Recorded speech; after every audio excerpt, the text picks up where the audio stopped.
We're musicians.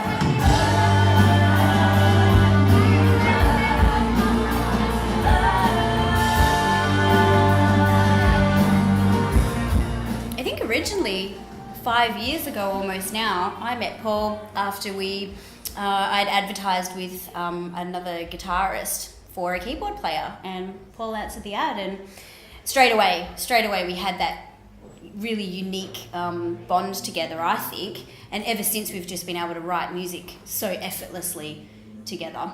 Yeah, I think one thing that's quite unique about this band, it's very keys driven.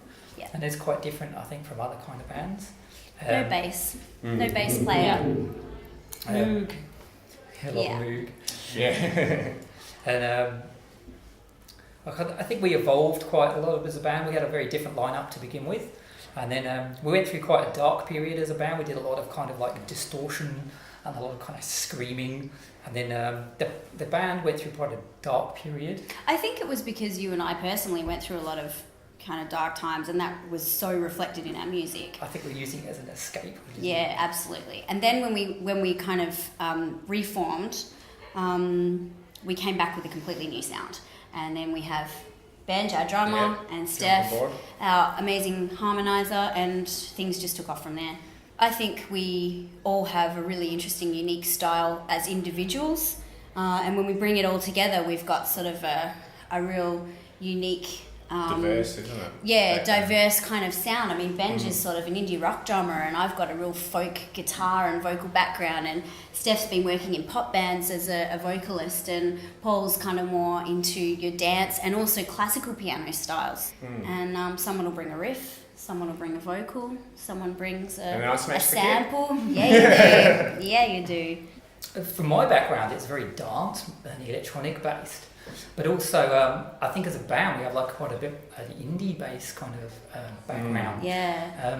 We came up with this kind of genre idea of like electro grunge. Yeah, I think it suits us. But it's kind of a made up term which kind of reflects a kind of idea that we kind of draw from kind of both dance and indie and grunge. We're all 90s kids at heart, aren't we? Yeah, barely. You wish. We don't have an intended audience. Like, we write the music for ourselves, and then we listen to the music, and we write music that we would like to listen to. Yeah.